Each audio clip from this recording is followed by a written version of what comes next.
जय जगन्नाथ पिलामाने साहित्यान चैनल को समस्त स्वागत। आ गोटे क्लास चौपदी उपरे चंपू पढ़ी बर्तमान चौपदी पढ़ा। संस्कृत शब्द चतुष्पदी चौपदी शब्दटी निष्पन्न होइछि। चतुष्पद रचना को साधारणतः चौपदी बोली कहा जाए। राग और ताଳରେ रचित जो संगीत ताको चौपदी कहा जाए। एभली भाव में चौपदी को लेकर हिंदी बंगाली ओडिया ये सबुरे गवेषक माने नाना संज्ञा उपस्थापन करछन्ति। चौपदी क्या कह जाए। प्राचीन और मध्यकालीन ओडिया साहित्य रे चौपदी कहले संगीत को बुझाउथिला, अर्थात से समय रे संगीत और साहित्य उभय थिला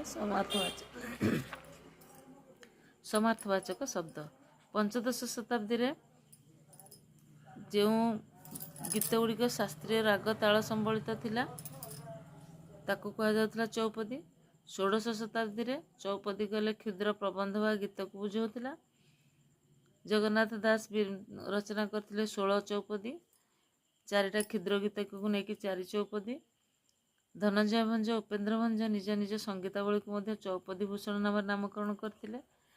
कवि सूर्य मध्य क्षुद्र गीत को चौपदी भाव में नामित करछन्ति। तेणु से समय रे जब चौपदी साहित्य सृष्टि होती से समय एपर्यंत वर्तमान पर्यंत आम चौपदी कहले चौपदीर भिन्न भिन्न संज्ञा आम देखा पाइचे। भिन्न भिन्न रचना को कवि माने निज निज अनुसार चौपदीर अर्थ बाहर कर। संप्रति ओडिसी संगीत नाम आमर जो संगीत अच्छी ओडिसी संगीत ताहाको चौपदी भाव में ग्रहण कराई। तेज ओडिया चौपदी साहित्य विषय में देखा जे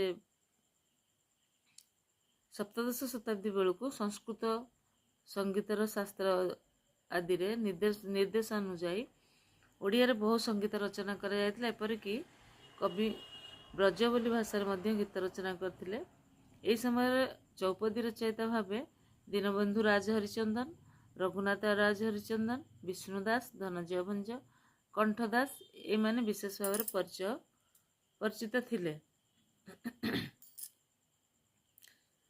तेबे यथार्थ भाव में उपेन्द्र भंज को चौपदी साहित्यर पुरोधा भाव में ग्रहण करा जाए, कारण से बहु रागरागिणी विनियोग करी संगीत रचना करथिले एवं से संगीत गुड़िक समृद्ध एवं समृद्ध होइतिला। संगीत को समृद्ध और समन्वित करथिले उपेन्द्र भंज।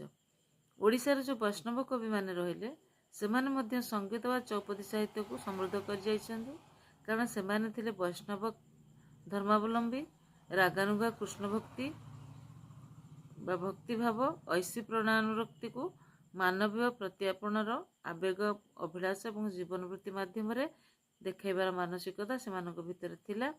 तेणु से माने राधाकृष्ण अप्राकृत रासमूर्ति को विराजित करी हृदय जो अलौकिक भावना उपलब्धि करुले से क्षुद्र क्षुद्र भाव नहीं गीतिका आकार प्रकाश करते जहाँ कि चौपदी नाम नामित करा जायतिला। सेमिति अष्टादश और 19 शताब्दी में बहु चौपदी रचित होता, कारण यही समय ओडिशार संगीत जुग। राजदरबार में साहित्य और संगीतर यथेष्ट चर्चा करा जाउतिला। आउ कवि माने रागरगिणी युक्त बहु चौपदी रचना करथिले। तेबे ओडिया साहित्य रे चौपदी रचनार मुख्य प्रवक्ता भाव में कवि सम्राट उपेन्द्र भंज को ग्रहण करा जाए। तांकर चौपदी भूषण बहु प्रसिद्धि अर्जन करछि। चौपदी रचयिता रूपे से समय अन्य जो कवि मान नाम स्मरण योग्य से हेले धनंजय भंज, रघुनाथ हरिचंदन, जदुपणी महापात्र, कवि सूर्य बलदेव रथ, गोपाल कृष्ण पट्टनायक, गौरहरि परिच्छा, गौरचरण अधिकारी एमान समस्ते। तेबे ये जो 20 शतकर जो कवि माने रहिले से माने रहिले गोविंद रथ, गोवर्धन पट्टनायक, चौपदी कलाप जो गोवर्धन पट्टनायक, नरसिंहपति, अजय कुमार घोष एमान समस्ते ବିଂଶ ଶତକର ପ୍ରଥମ ପାଦରେ ଏମାନେ ସମସ୍ତେ ରଚନା କରିଥିଲେ ବିଶିଷ୍ଟ ଚୌପଦୀ। ସଙ୍ଗୀତ ବା ଚୌପଦୀ କବିତା ମାଧ୍ୟମରେ ଓଡ଼ିଶାରେ ଗୀତା ଅଭିନୟ ଓ ଗୀତିନାଟ୍ୟର ପରମ୍ପରା ଆରମ୍ଭ ହେଲା, ବିକାଶ ହେଲା। ଆଗରୁ ତ ଥିଲା, ବିକାଶ ହେଲା ଚୌପଦୀ ମାଧ୍ୟମରେ। ଆଉ ଏହାର ପଛରେ ମୁଖ୍ୟ ଭୂମିକା ଥିଲା କାହାର ନା ଗୋଟି ପୁଅ ନାଚର। ତା ସହିତ ଷୋଳପାଲା ଆଉ ବସାପାଲା ବା ବୈଠକୀ ପାଲା ଆବୃତ୍ତି ଆକାରରେ ସଙ୍ଗୀତ ଆବୃତ୍ତି କରିବା ସମୟରେ ଏହା ମଧ୍ୟ ଚୌପଦୀ ଗୁଡ଼ାକୁ ଗାନ କରାଯାଉଥିଲା। କିନ୍ତୁ ବିଶେଷ ଭାବରେ ଠିଆ ପାଲାରେ ଏହାର ପ୍ରୟୋଗ ରହୁଥିଲା। ବାୟକର ବାଦ୍ୟ ତାଳେ ତାଳେ ଗାୟକମାନେ ରସ ଭାବ ଅଳଙ୍କାର ବିନ୍ୟାସ ସହିତ ଚୌପଦୀ ସଙ୍ଗୀତକୁ ସୁନ୍ଦର ଭାବରେ ପରିବେଷଣ କରୁଥିଲେ।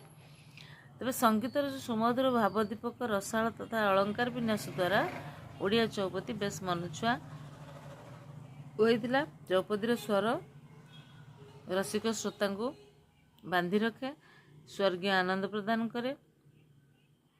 ତେଣୁ ଚୌପଦୀ କବିତା ଗୁଡ଼ିକ ଓଡ଼ିଆ ସାହିତ୍ୟ ଜଗତର ଗୋଟିଏ ଗୋଟିଏ ଅମୂଲ୍ୟ ରତ୍ନ କହିଲେ ଅତ୍ୟୁକ୍ତି ହେବ ନାହିଁ। ବର୍ତ୍ତମାନ ଆମେ ଦେଖିବା ଚୌପଦୀର ପ୍ରକାରଭେଦ। ଓଡ଼ିଆ ଚୌପଦୀ ଗୁଡ଼ିକୁ କୃଷ୍ଣଲୀଳାତ୍ମକ ଆଉ ହେଲା ଲୌକିକ ପ୍ରୀତିମୂଳକ ଚୌପଦୀ ଭାବରେ ଦୁଇ ଭାଗରେ ବିଭକ୍ତ କରାଯାଇଛି। ଓଡ଼ିଆ ଚୌପଦୀ ଦୁଇ ଭାଗରେ ବିଭକ୍ତ, କୃଷ୍ଣଲୀଳାତ୍ମକ ଆଉ ଗୋଟେ ହେଲା ଲୌକିକ ପ୍ରୀତିମୂଳକ। ତେବେ ଯେଉଁ କୃଷ୍ଣଲୀଳାତ୍ମକ ଚୌପଦୀରେ ବିଶେଷ ଭାବରେ ଦେଖିବାକୁ ମିଳେ ବୈଷ୍ଣବ ଗୀତିକାବ୍ୟ। ଏହି ବୈଷ୍ଣବ ଗୀତିକାବ୍ୟ ଗୁଡ଼ିକୁ ସ୍ୱରତାଳ ସଂଯୋଗରେ ଗାନ ଉପଯୋଗୀ କରାଯାଇଥାଏ।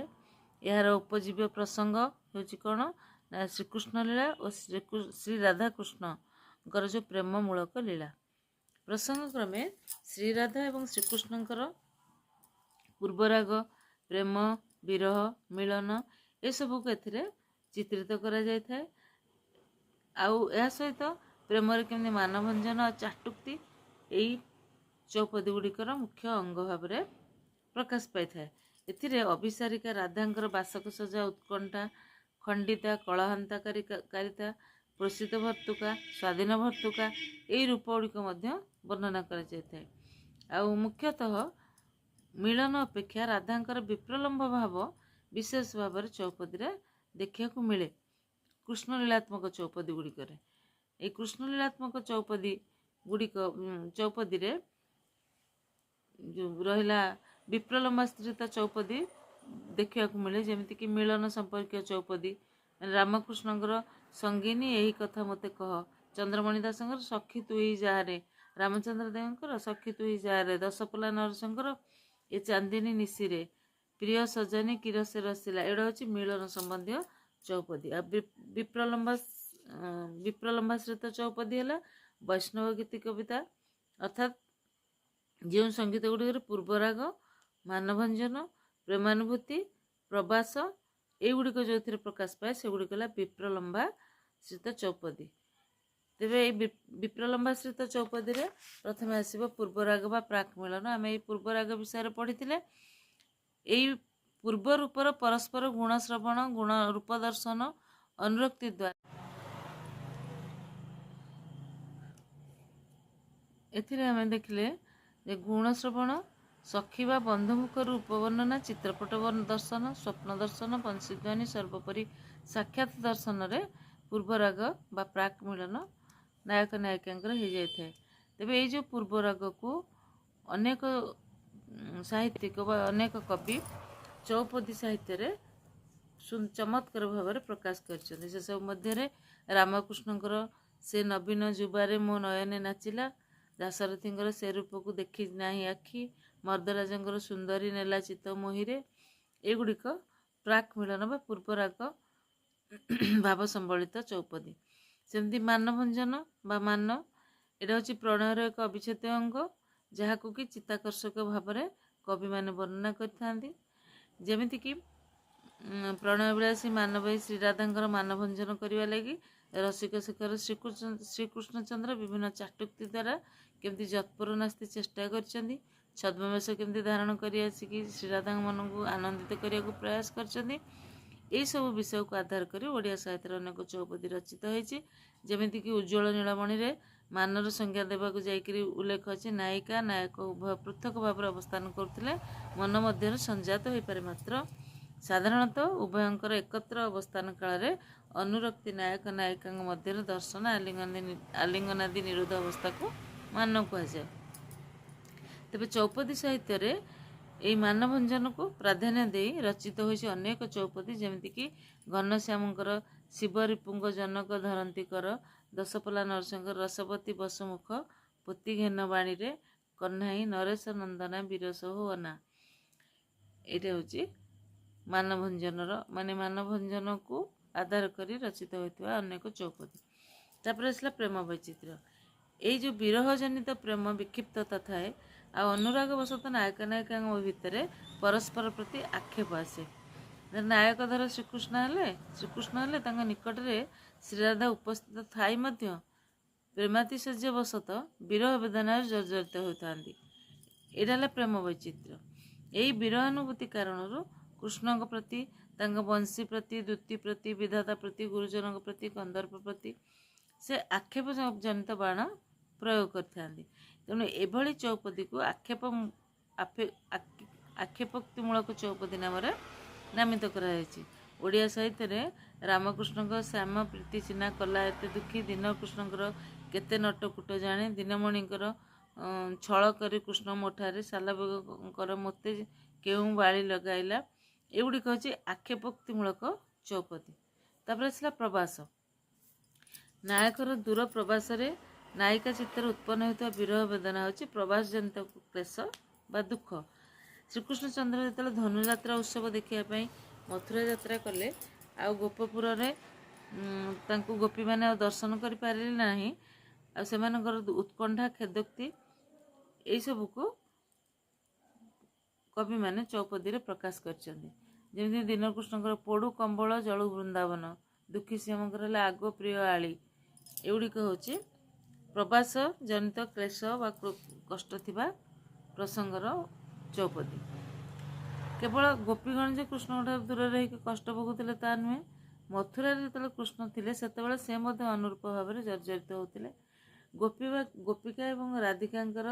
ଗୋପିକାଗଣ ଏବଂ ରାଧିକାଙ୍କ ବିରହ ବେଦନାକୁ ହୃଦୟରେ ସ୍ମରଣ କରୁଥିଲେ। ଏଇ ଯେଉଁ ଭାବନାଟା ଶ୍ରୀକୃଷ୍ଣଙ୍କ ଭିତରେ ସୃଷ୍ଟି ହେଉଥିଲା ତାକୁ ପ୍ରସଙ୍ଗ କରି ଦୀନକୃଷ୍ଣ ଦାସ ଲେଖିଲେ କଂସ କଟକରେ ହରି ମର୍ଦ୍ଦରାଜ, ଲେଖିଲେ ଏ କାଳରେ ତେଜି। ତାପରେ କେତେକ ନାୟକ ନାୟିକାଙ୍କ ଭିତରେ ଯେତେବେଳେ ବିଚ୍ଛେଦ ହେଇଥାଏ ସେତେବେଳେ ବିଭିନ୍ନ ଋତୁରେ ସୁନ୍ଦର ଭାବରେ କବିଗଣ ନାନା ଭାବ ପ୍ରକାଶ କରିଥାନ୍ତି ବିଚ୍ଛେଦ ଜନିତ ଦୁଃଖକୁ। ଘନଶ୍ୟାମଙ୍କର ତପତ ଋତୁ ଆସି ହେଲାରେ, ଘନ ବରନ ସଖୀ ସତେ ଆସିବେ, ଏ ଶରତେ ଗଲେ ତେଜି ପରାଣକାନ୍ତ। ଏଗୁଡ଼ିକ ହେଉଛି ବିଚ୍ଛେଦ ଜନିତ। ବିଚ୍ଛେଦରେ ଯେଉଁ ବିଭିନ୍ନ ଋତୁର ଯେଉଁ ବର୍ଣ୍ଣନା କରାଯାଇଥାଏ ଏଗୁଡ଼ିକ ହେଉଛି ସେଇ ଚୌପଦୀ।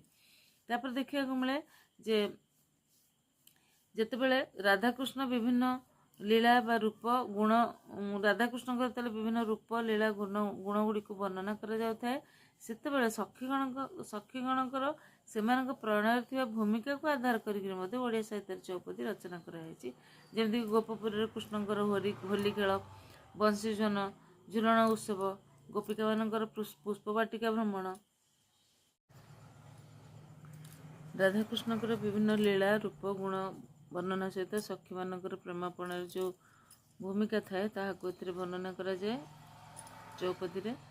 ଯେମିତିକି ହୋଲି ଖେଳ, ବଂଶୀସ୍ୱନ, ଝୁଲଣ ଉତ୍ସବ, ଗୋପିକାମାନଙ୍କର ପୁଷ୍ପବାଟିକା ଭ୍ରମଣ, ଗୋଧନ ବାହୁଡ଼ି ଆସିବା, କୃଷ୍ଣଙ୍କର ଗୋଧନ ଆଣି ବାହୁଡ଼ି ଆସିବା, ଏଗୁଡ଼ିକ ଚୌପଦୀରେ ସ୍ଥାନ ପାଇଥାଏ। ଏଭଳି ରାଧାଙ୍କୁ ନାୟିକା ଭାବରେ ବିଭିନ୍ନ ବିଭାଗରେ ଉପନୀତ କରାଯାଏ। ଯେମିତିକି ଖଣ୍ଡିତା, ଅଭିସାରିକା, ଉତ୍କଣ୍ଠିତା, ବାସକ ସଜ୍ଜା, ପୋଷିତ ଭର୍ତ୍ତୁକା, ସ୍ୱାଧୀନ ଭର୍ତ୍ତୁକା, କଳହାନ୍ତରିତା, ଏଇଭଳି ଭାବରେ ତାଙ୍କୁ ବିଭିନ୍ନ ରୂପରେ ତାଙ୍କୁ ବର୍ଣ୍ଣନା କରାଯାଏ। ଖଣ୍ଡିତା ନାୟିକା ହିସାବରେ ଘନଶ୍ୟାମଙ୍କର ଫେରି ଯା ମୋ ପାଶରୁ ପଙ୍କଜଚରଣଙ୍କର ହେ ମୋହନ ଯା। ଅଭିସାରିକା ହେଲା ଯଦୁମଣିଙ୍କର କୁଟିଳ କୁନ୍ତଳା ନୀଳକବରୀ। ଉତ୍କଣ୍ଠିତା ରୂପରେ ହେଲା ପଙ୍କଜଚରଣଙ୍କର ମିତକହ ସତ।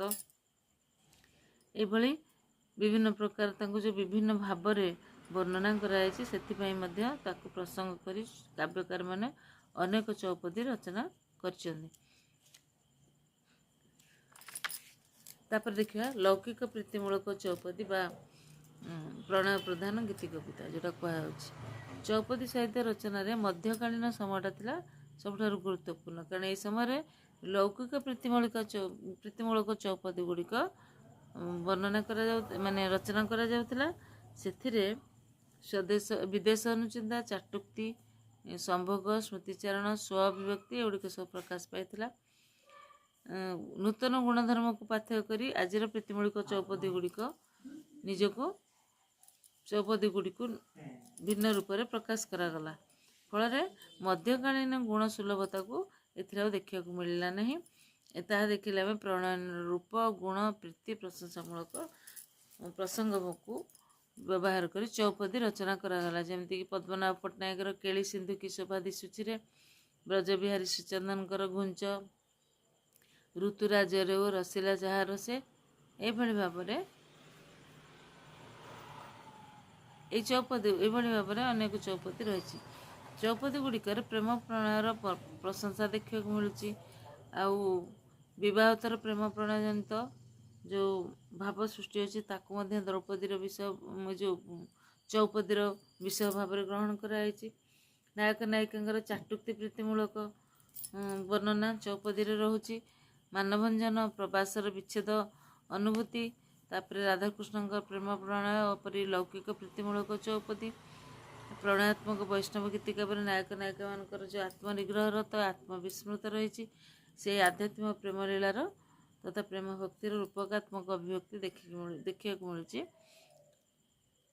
ଲୌକିକ ପ୍ରୀତିମୂଳକ ଚୌପଦୀ ବା ପ୍ରଣୟ ପ୍ରଧାନ ଚୌପଦୀ ଉପରେ। ଏଗୁଡ଼ିକ ପ୍ରକୃତରେ ଗୋଟିଏ ଗୋଟିଏ ପ୍ରଧାନ ଗୀତି କବିତା।